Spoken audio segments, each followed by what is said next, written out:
आज हम लोग पढ़ेंगे आर्टिकल 14 के बारे में। आर्टिकल 14 क्या कहता है? इक्वलिटी।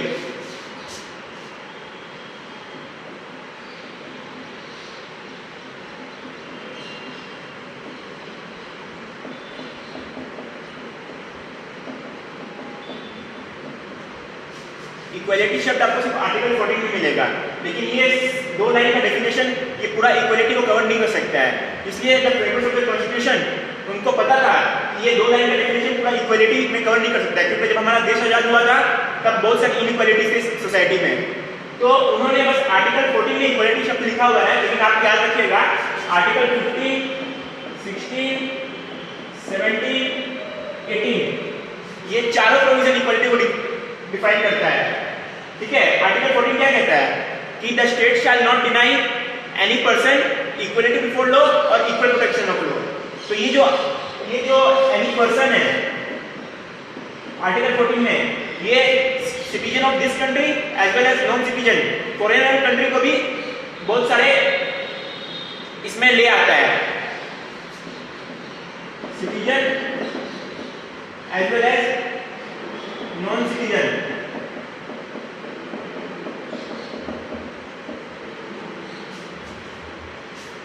अब आर्टिकल 14 में इक्वलिटी बिफोर लॉ और इक्वल प्रोटेक्शन ऑफ लॉ का बात करता है।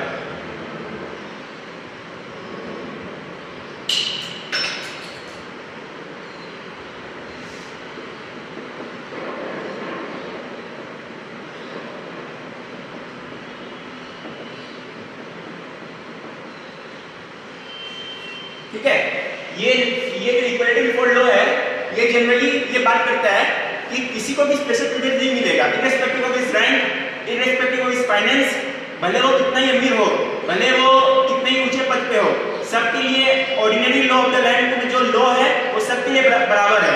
ऐसा नहीं कि उसने कोई अमीर व्यक्ति ने कोई जुर्म किया तो उसको सजा नहीं मिलेगा और जो गरीब व्यक्ति है उसी को सजा मिलेगा, या फिर जो शेड्यूल कास्ट शेड्यूल ट्राइब है उसको सजा नहीं मिलेगा और जो जनरल है उसी को सजा मिलेगा। जो भी आईपीसी या बीएनएस, अभी जो बीएनएस आ गया है, कोई भी ऑफेंस प्रिस्क्राइब्ड है या कोई भी प्रोसीजर प्रिस्क्राइब्ड है, सबके लिए बराबर लॉ लगेगा, सब इक्वल है सोसाइटी में। किसी को मतलब ये जो बात करता है ये बात करता है कि किसी को स्पेशल प्रिविलेज नहीं मिलेगा सोसाइटी में। ये जनरली अगर आप डेफिनेशन देखोगे the state shall not deny ये नेगेटिव कंसेप्ट आ रहा है और ये equal protection of law positive concept है। इसमें यहाँ पे स्टेट कहाँ पे दिया हुआ है? आर्टिकल 12 में कौन कौन आते हैं? Parliament, state legislature, local authority और अदर अथॉरिटी। तो अदर अथॉरिटी का आपका इंटरप्रिटेशन में पहले दिया हुआ है आर्टिकल केस में। तो स्टेट यानी कि बहुत ब्रॉड टर्म है, उसके लिए आर्टिकल 12 अदर अथॉरिटी का इंटरप्रिटेशन है, वो आरडीसीटी के केस में आपको मैंने वीडियो प्रोवाइड किया है, वहां पे आप देख लीजिएगा। यानी कि जो भी पार्लियामेंट या फिर स्टेट लेजिस्लेचर, लोकल अथॉरिटी और अदर अथॉरिटी किसी को भी स्पेशल प्रिविलेज नहीं दे सकती है, सबको एक ही कानून, सबके लिए एक ही कानून है। और ये जो कानून हम लोग बात कर रहे हैं लॉ, ये लॉ में क्या क्या आ सकते हैं? Article 13 clause 3A law includes ordinance, byelaws, rules, regulation, notification, custom और यूसेज। और अमेंडमेंट भी लॉ में आता है। कॉन्स्टिट्यूशन में आपको नहीं मिलेगा ये वर्ड, लेकिन ये जुडिशियल इंटरप्रिटेशन है। Amendment is also a law. So ये कंसेप्ट आपको क्लियर हो गया? ये इक्वलिटी बिफोर लॉ कहां से हम लोगों ने लिया है? ये concept equality before law A B Dicey के रूल ऑफ लॉ से लिए। रूल ऑफ लॉ का सेकंड प्रिंसिपल क्या है? Equality before law. क्या कहते हैं equality before law? However high may you be, the law is above you. और ये इक्वल प्रोटेक्शन ऑफ लॉ हम लोग ने कहां से लिया है? ये यूएस के 14th कॉन्स्टिट्यूशनल अमेंडमेंट से लिया है।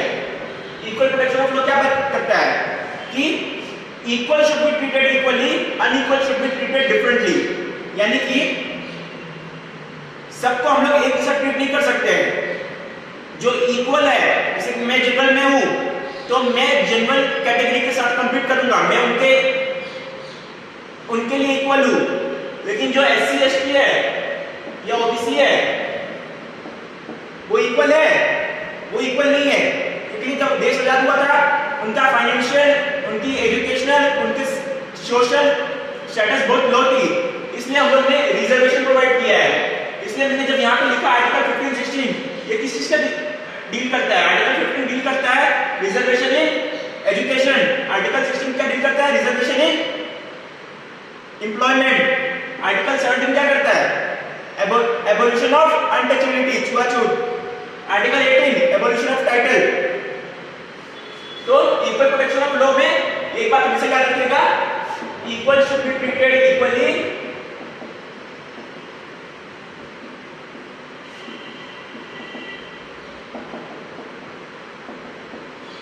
और unequal should be treated differently.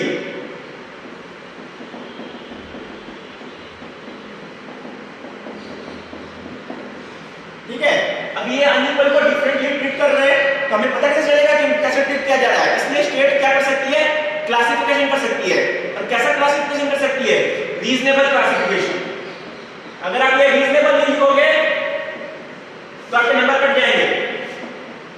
Article 14 prohibit करता है क्लासिफिकेशन को, लेकिन आर्टिकल 14 प्रोहिबिट नहीं करता है रीजनेबल क्लासिफिकेशन को। और जहां पे ये रीजनेबल वर्ड आ जाता है, यहां पे कोर्ट इंटरफेयर करने लग जाएगी कि डिटरमाइन करने के लिए क्या रीजनेबल और क्या रीजनेबल नहीं है। Court will interfere to determine whether it is reasonable or unreasonable। समझ में आया अभी तक? कहने का मतलब है आर्टिकल 14 दो चीज का बात करता है, इक्वलिटी बिफोर लॉ और इक्वल प्रोटेक्शन ऑफ लॉ का। लेकिन ये जो आर्टिकल ये इक्वलिटी बिफोर लॉ है, ये नेगेटिव कंसेप्ट है जो बात करता है कि स्टेट को किसी को भी स्पेशल प्रिविलेज नहीं देना है। जो भी है सब बराबर है कानून के नजर में, किसी को स्पेशल प्रिविलेज नहीं मिलेगा। समझ गए? लेकिन इसके बहुत माइनर एक्सेप्शन होते हैं, जैसे कि अगर आप देखोगे ये प्रेसिडेंट को इम्यूनिटी मिल जाता है आर्टिकल 61, और फॉरेन डिप्लोमेट्स को इम्यूनिटी है अरेस्ट होने से। तो कहने का मतलब ये जनरल कंसेप्ट है, ठीक है ना? ये जनरल कंसेप्ट है और ये एक स्पेसिफिक कंसेप्ट है। किसी चीज में जो इक्वल वाले हैं, जो अनइक्वल है, हम लोग उनको सेम जैसा ट्रीट नहीं कर सकते हैं।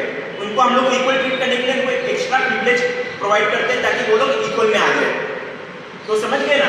तो जैसे कि हमने डेफिनेशन पढ़ा था लॉ में, law includes ordinance, rules, regulation, byelaws, notification. Also notification भी लॉ में डेफिनेशन में आता है। अब जो ये जो कोई भी यूनिवर्सिटी है, यूनिवर्सिटी क्या है? वो भी स्टेट है। काम है ये जो अदर अथॉरिटी है आर्टिकल 12 में, अदर अथॉरिटी जो दिया हुआ है। अब ये देखो अदर अथॉरिटी पे डिफाइन नहीं है, अदर अथॉरिटी डिफाइन नहीं है, तो हम लोग डेफिनेशन क्लॉज में जाएंगे। डेफिनेशन क्लॉज कहां पे दिया हुआ है? ये जनरली दिया हुआ कॉन्स्टिट्यूशन का आर्टिकल 367 में साइड दिया हुआ है, देख लीजिएगा। अगर वहां पे भी डेफिनेशन नहीं मिलता है तो हम लोग जाते हैं जनरल क्लॉजेस एक्ट में। अब जनरल क्लॉजेस एक्ट में लोकल अथॉरिटी का तो डेफिनेशन दिया हुआ है, कहां पे दिया हुआ है? सेक्शन 3 क्लॉज 31 में। लेकिन अदर अथॉरिटी का डेफिनेशन नहीं दिया हुआ है। इसलिए हम लोग ने जहां पे कोई डेफिनेशन नहीं दिया जाता है तो इस डेफिनेशन के लिए इंटरप्रिटेशन किसका काम है? ये इंटरप्रिटेशन काम है जुडिशरी का। तो अब जुडिशरी ने धीरे धीरे केस स्टार्टिंग फ्रॉम ये आरडी शेट्टी से लेके सोम प्रकाश से लेके बहुत उसको एक्सपेंड किया है। तो एक केस था एसआरएम यूनिवर्सिटी का केस, जिसमें उन्होंने कहा है कि यूनिवर्सिटी भी अदर अथॉरिटी में आएगा, यानी कि अगर यूनिवर्सिटी आपका फंडामेंटल राइट वायलेट करती है तो आप सीधा हाई कोर्ट और सुप्रीम कोर्ट जा सकते हो। लेकिन एडवाइजेबल ये है कि आप पहले हाई कोर्ट जाइए फिर सुप्रीम कोर्ट जाइएगा। ठीक है, तो हम कहां पे थे? इक्वलिटी बिफोर लॉ और इक्वल प्रोटेक्शन ऑफ लॉ के बारे में। ये समझ में आ गया? ये स्पेशल प्रिविलेज है, किसी को मतलब स्पेशल प्रिविलेज नहीं मिलेगा। सॉरी, ये किसी को स्पेशल प्रिविलेज नहीं मिलेगा। कानून में सब बराबर है, भले वो अमीर हो, दिन का 10 करोड़ कमाता हो या दिन का 10 रुपए कमाता हो, ऑफेंस किया है वही प्रिस्क्राइब, ऑफेंस किया है तो उसको जो सजा मिला है मतलब मिलेगा वही मिलेगा। कोई मतलब वो नहीं कि अमीर है उसको सजा नहीं मिलेगा या गरीब है उसको सजा मिलेगा, सब बराबर है, इक्वल है, मतलब हम सब इक्वल है। हम लोग डेमोक्रेसी कंट्री में रहते हैं। तो एमएल क्या कहता है? इक्वलिटी। तो ये इक्वलिटी की बात करता है। इक्वल प्रोटेक्शन ऑफ लॉ क्या बात करता है कि हम सबको एक जैसा ट्रीट नहीं कर सकते हैं, तो इसलिए अनइक्वल को हम लोग को इक्वल लाना है। तो उसके लिए कंसेप्ट आ जाता है रिजर्वेशन का।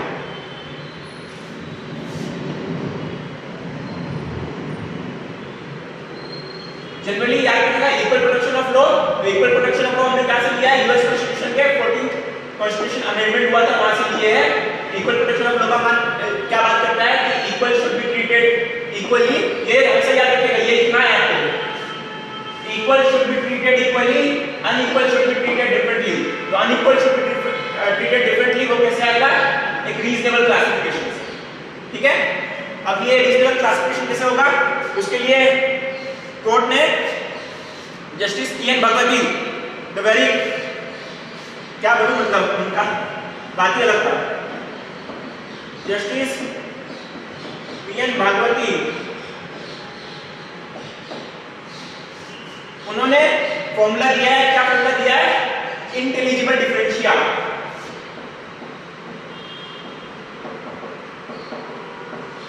ये बहुत इंपॉर्टेंट टर्म है, इंटेलिजिबल डिफरेंशिया। इसको आप हमेशा याद मान लीजिएगा। अब ये इंटेलिजिबल डिफरेंशिया क्या है? इंटेलिजिबल डिफरेंशिया बात करता है दो चीज का। आप जिसको छांट रहे हो, जिसको अनइक्वल ट्रीट कर रहे हो, जैसे कि एससी एसटी और ओबीसी का हम लोग ने बात किया, आप उसको अनइक्वल ट्रीट कर रहे हो, तो कैसे ट्रीट कर रहे हो? कोई फॉर्मूला तो होना चाहिए ना, अनइक्वल को आप डिफरेंटली ट्रीट कर रहे हो। तो वो क्या कहता है कि जो दो फॉर्मूला जो दिया हुआ है इंटेलिजिबल डिफरेंशिया में, पहला ये बात करता है कि the group which is being treated separately that is apparently different from each of the rest of the society. यानी कि जिसको आप डिफरेंटली ट्रीट कर रहे हो, अब मान के चलिए हम लोग अभी रिजर्वेशन देते हैं पीडब्ल्यूडी को, ठीक है, मतलब जो हैंडीकैप है, मान के चलिए जो हैंडीकैप है, अगर हम लोग बोलेंगे कि हैंडीकैप को एक मतलब 100 मीटर का रेस है, एग्जाम रेस का बात नहीं कर रहा हूँ, ऐसे पीडब्ल्यूडी को एम्प्लॉयमेंट और उसके लिए एजुकेशन के लिए रिजर्वेशन दिया जाता है, लेकिन उनको बोला जाए रेस आपको दौड़ना है और बगल में उसेन बोल्ट खड़ा है, तो आप उसको इक्वली ट्रीट कर सकते हो? नहीं कर सकते हो ना, कर ही नहीं सकते। हमारा ऑब्जेक्ट क्या कहता है? प्रेमल क्या कहता है कि इक्वलिटी, फ्रेटर्निटी। तो ये जो पीडब्ल्यूडी को एससी एसटी को जो कोटा है, ये आप इसको रिजर्वेशन दे रहे हो, तो आप ये लोग मतलब ये रेस्ट ऑफ सोसाइटी से डिफरेंट है कि नहीं है? उस टाइम का बात कर रहे हैं जब हमारा कॉन्स्टिट्यूशन बना था 1947 का। 1947 में मतलब हमारा देश आजाद हुआ था, लेकिन हमारा कॉन्स्टिट्यूशन बनने में ये 26 नवंबर 1949 को पूरा बन गया था और 26 जनवरी 1950 को इफेक्टिव में आ गया था। 2 साल 11 महीने कितने दिन लगे थे? 17 या 18? कमेंट सेक्शन में बताइएगा। तो जब कॉन्स्टिट्यूशन बन रहा था तो वो लोग जान रहे थे कि सोसाइटी में उस समय इक्वलिटी नहीं थी, सोसाइटी में divided into many parts, many inequalities. So हम लोग को इक्वलिटी लाना था सोसाइटी में, इसलिए हम लोग ने जो बात किया कि हम लोग उनको रिजर्वेशन देंगे, और रिजर्वेशन कहां था? आर्टिकल 1516, ठीक है। तो मैं कहां पे था? हां, unequal should be treated differently, और unequal should be treated differently कैसे? रीजनेबल क्लासिफिकेशन को। अब ये रीजनेबल क्लासिफिकेशन कैसे हो सकता है? ये कैसे भी हो सकता है, इसका बहुत सारा है। अभी मान के चलिए ये ज्योग्राफिकल ओरिजिन पे भी हो सकता है, ज्योग्राफिकल पे मतलब ये मेल फीमेल भी हो सकता है, ये माइनर मेजर भी हो सकता है। आपको मैं एग्जांपल बताऊंगा, ये अपन कास्ट भी हो सकता है, समझ रहे? ये रीजनेबल है। अब आप पूछोगे कि ज्योग्राफिक कैसे? सब जगह तो बराबर है। अभी उसके लिए ज्योग्राफिक के लिए मान के चलिए सबका रिसोर्सेज अलग अलग है। अगर मैं मान के चलूं आपका रेंट कंट्रोल एक्ट सबका अलग अलग है, कहीं हर जगह परिस्थिति अलग अलग है। मेल फीमेल, वुमेन को रिजर्वेशन है। क्यों रिजर्वेशन है? क्योंकि जब देश आजाद हुआ था उस समय वुमेन की स्थिति अच्छी नहीं थी, इसलिए हम लोग उनको रिजर्वेशन दिया। तो कहां? रीजनेबल क्लासिफिकेशन है। माइनर मेजर, आप इंडियन कॉन्ट्रैक्ट एक्ट में मना कर रहे हो माइनर को कि वो कॉन्ट्रैक्ट नहीं कर सकता। क्यों नहीं कर सकता? इक्वलिटी है ना, लेकिन वो कैपेसिटी नहीं है कॉन्ट्रैक्ट करने की माइनर का। जो बिलो ऑफ 18 ईयर्स है वो कॉन्ट्रैक्ट कर सकता नहीं कर सकता। Reasonable classification. Caste, SC ST को आप अलग ट्रीट कर रहे हो, उसी को मतलब ओबीसी एससी एसटी को अलग ट्रीट कर रहे हो, जनरल को अलग ट्रीट कर रहे हो। क्यों ट्रीट कर रहे हो अलग? हम सब तो इक्वलिटी है ना, लेकिन नहीं, वो लोग उसमें इक्वल नहीं थे, इसलिए हम लोगों ने रीजनेबल क्लासिफिकेशन किया। अब रीजनेबल क्लासिफिकेशन बस ऐसे करके छोड़ देंगे? नहीं, उसके लिए जस्टिस पीएन भागवती ने इंटेलिजिबल डिफरेंशियल का फॉर्मूला निकाला है। अब इंटेलिजिबल डिफरेंशियल का फॉर्मूला क्या था? मैंने आपको बताया कि the person who the class which is being separated which is being treated differently has to be apparently different from rest of the society। तो ये आपको समझ में आ गया, उस समय ये रेस्ट ऑफ द सोसाइटी से वो लोग डिफरेंट थे। और दूसरा ये है second, there has to be nexus between the classification and object of the law. Classification यानी कि जो regional classification and object of the law. Indian contract law क्या बात करता है? सेक्शन 11 कि minor not able to enter into the contract.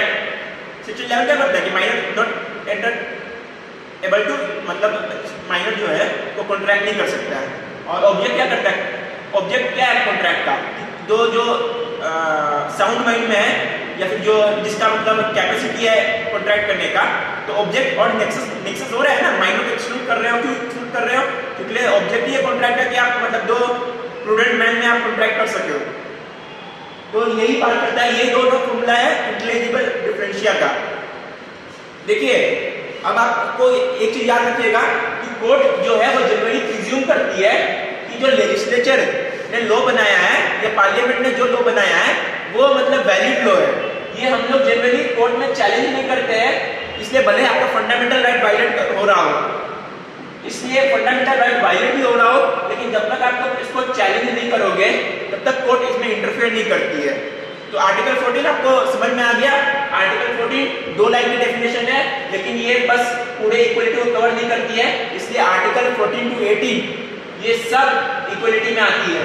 15, 16 reservation, 17 abolition of untouchability, उसमें छुआछूत बहुत ज्यादा थी, SC/ST को लोग मतलब छूते नहीं थे, मतलब बोलते थे कि एक तरह से पानी भी आप उठा नहीं सकते मतलब उसके अंदर टंकी में से।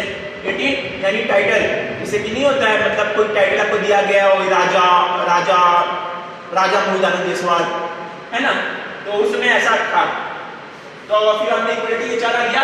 फिर जो आर्टिकल 14 है वो दो बात करता है, state shall not deny, state shall not deny, negative concept चालू हो रहा है। Equality before law, equality before law का मतलब क्या हो गया कि किसी को एक्स्ट्रा प्रिविलेज नहीं मिलेगा, जो भी लॉ है वो सबके लिए वैलिड है, मतलब सबके लिए इक्वल है ना, किसी को एक्स्ट्रा प्रिविलेज नहीं मिलेगा। लॉ का डेफिनेशन कहां पे दिया हुआ है? Article 13 sub clause 3A। Article 13 clause 3 sub clause A क्या बात करता है कि law includes ordinance, rules, regulation, byelaws, notification, custom और यूजेज, और जुडिशियल इंटरप्रिटेशन के अलावा मैं जुडिशियल इंटरप्रिटेशन में ये amendment is also a law. ठीक है ना, हमारा कॉन्स्टिट्यूशन समझ जाइए कि मतलब जब ये उन्होंने बना रहे थे कॉन्स्टिट्यूशन, तब वो एक एक चीज बहुत सोच समझ के लिख रहे थे, एक एक वर्ड बहुत इंपॉर्टेंट है कॉन्स्टिट्यूशन में। लेकिन जैसे जैसे टाइम बढ़ते जाता है वैसे वैसे लॉ में भी चेंजेस आना बहुत जरूरी है, समझ में आया?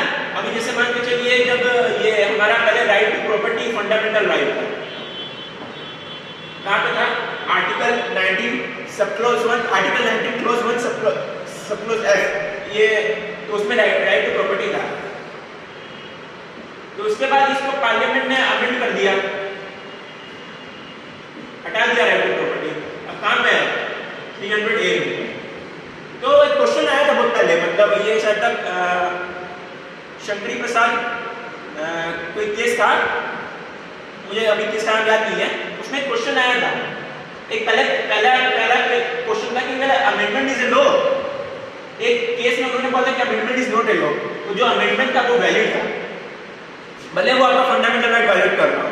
फिर दूसरे केस में उसको वापस चैलेंज किया गया, फिर उस केस को ओवररूल करके बताया गया कि amendment is also a law.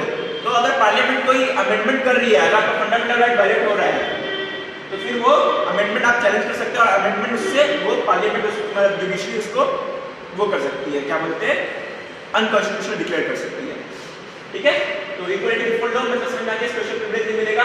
और equal protection of law, equal protection of law क्या कहता है कि समाज में मतलब जो इक्वल है उन्हीं को आप इक्वली ट्रीट कर सकते हो, अनइक्वल को आप इक्वली ट्रीट नहीं कर सकते हो, उनके लिए आप लोग एक्स्ट्रा स्पेशल प्रिविलेज दीजिएगा। अब ये देखिए हम लोग बात करते हैं स्पेशल प्रिविलेज क्यों देते हैं? ताकि वो जो अनइक्वल है वो इक्वल आ सके। अब इक्वल आएंगे तो क्या होगा? हमारा टेबल क्या करता है? इक्वलिटी। अब इक्वलिटी नहीं, फ्रेटर्निटी की बात करता है हमारा प्रीएम्बल। फ्रेटर्निटी क्या होता है? जब एक बार मतलब एक सेंस ऑफ ब्रदरहुड। अब मान के चलिए कोई SC ST है या PWD है, ठीक है।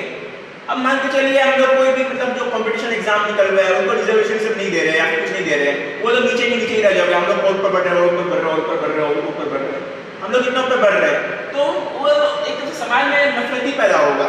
वो लोग हम लोग को पसंद नहीं करेंगे, ठीक है ना। हम लोग उनको मतलब एक तरफ से अनबैलेंस हो जाएगा, इसलिए हम लोगों ने रिजर्वेशन दिया था।